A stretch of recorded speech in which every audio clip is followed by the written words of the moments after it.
Chapter 54, Escape from Mr. Lemoncello's Library. On the first floor, Charles was at long last video chatting with his uncle, James Willoughby III, the Librarian of Congress, who had finally shown up for the Ask an Expert call. Sorry for the delay, Charles. That's okay, Uncle Jimmy, Charles said, straining to smile and not scream. The time is now 11 a.m., announced the annoyingly placid lady in the ceiling. This game will end in 1 hour. Charles had to hustle. Sir, I know you're a very important, very busy man, so I have just one quick question. If I were a book on true crimes in the state of Ohio, where would you shelve me? Library of Congress classification? No, sir. Dewey Decimal. Ah, easy. 364.1. What comes after the 1 will depend on, of course, how many books a library. Charles didn't stick around to hear the rest of his uncle's answer. He took off running for the closest spiral staircase up to the second floor. As he ascended the steps 2 at a time, he saw Kyle Keeley and his entire entourage running down a staircase from the 3rd floor. Charles reached the 2nd floor balcony first. He darted around the bend, past the door to the 500s room, the 400s. Keeley and his crew were coming from the opposite direction, but Charles reached the door to the 300s room before them. He swiped his library card, yanked on the handle, and dashed into the room.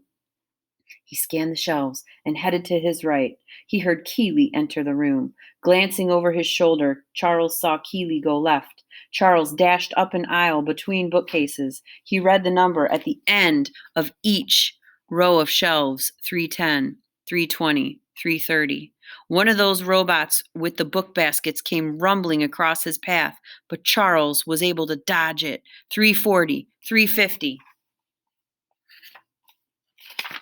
Keeley's footsteps pounded up the passageway on the other side of the shelving units to his left. In the middle of the 300s room, they entered an open space with a judge's bench and witness box.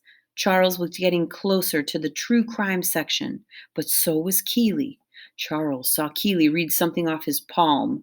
He had the whole call number. It was time to change tactics. Charles hung back and let Keeley take the lead. Kyle rushed toward a bookcase. Charles sprinted after him. Got it, Kyle shouted as he reached for a book on the shelf. But before he could completely pull it out, Charles grabbed hold of the book too. They both yanked it off the shelf. Kyle had the spine. Charles had hold of the top. They tugged it back and forth, and while they wrestled with the book, Kyle's teammates caught up to them. Careful, Kyle, cried Sierra Russell. Don't hurt the book. Charles grinned. Keeley, the sentimental sap, was listening to the silly, bookish girl and easing up on his grip, giving Charles his chance. He body-checked Keeley, slammed into him with his shoulder, sent him flying, the book tumbling. Charles snatched it off the floor. He had the book.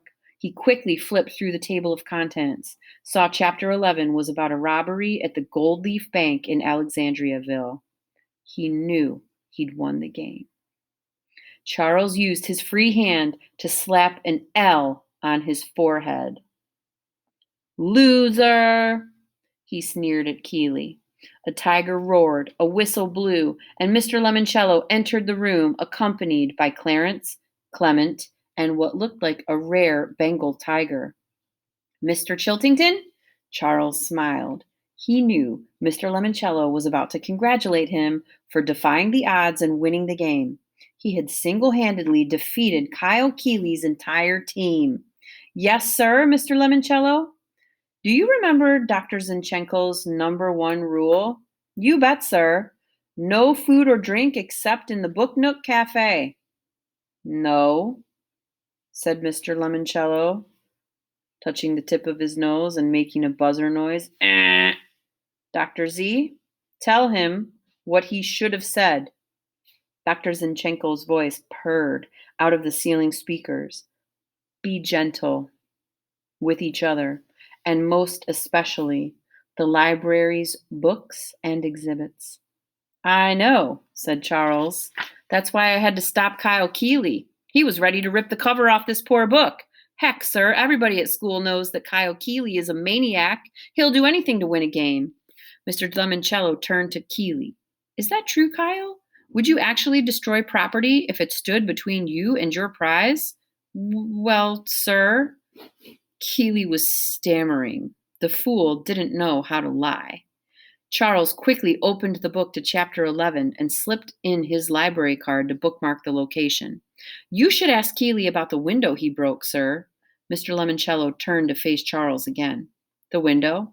Yes, sir. The whole school heard about it. See, Kyle Keeley and his two brothers were playing some sort of wild scavenger hunt game, and Mr. Lemoncello pointed at the book. That's clever. You use your library card as a bookmark? Yes, sir, I sure do, said Charles, turning on the charm. Of course, I can't take full credit for such a clever idea. On Friday night, I saw Sierra Russell doing it, and you told Andrew Peckelman to borrow her card. Charles blinked several times. I beg your pardon? You broke Dr. Zinchenko's number one rule. You were not gentle with your teammate Andrew. In fact, you bullied him into stealing Miss Russell's library card, which you knew she always used as a bookmark. No, sir, I did not. Yes, Charles, you did.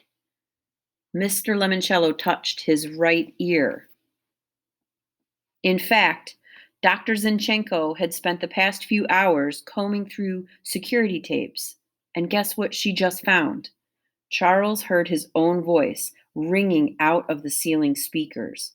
Have you noticed what Sierra Russell uses for a bookmark? No. That was Andrew, said Mr. Lemoncello. This is you again.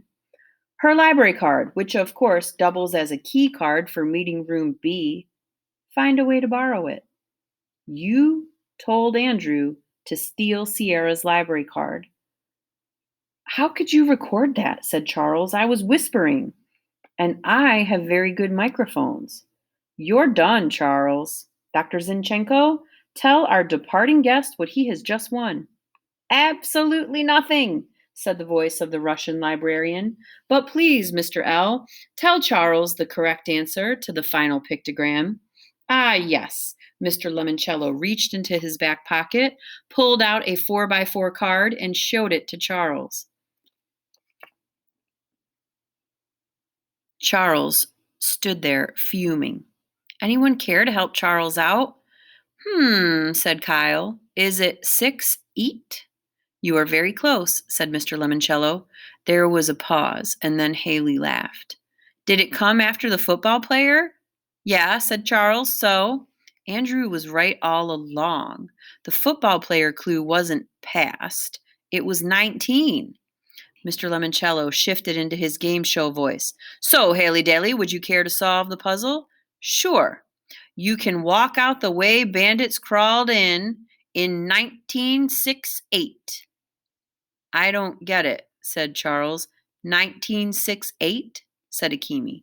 You know, 1968. Ah, yes, said Mr. Lemoncello. The year from the mixed-up files of Mrs. Basil E. Frankweiler won the Newbery Medal for excellence in children's literature. Another clue you completely missed, Charles. Wow, said Miguel, and I thought Chiltingtons never lose. There's a first time for everything, said Mr. Lemoncello. Clarence? Clement? Kindly escort young Mr. Chiltington from the building. Bye-bye, said Akimi. There goes the game's biggest loser.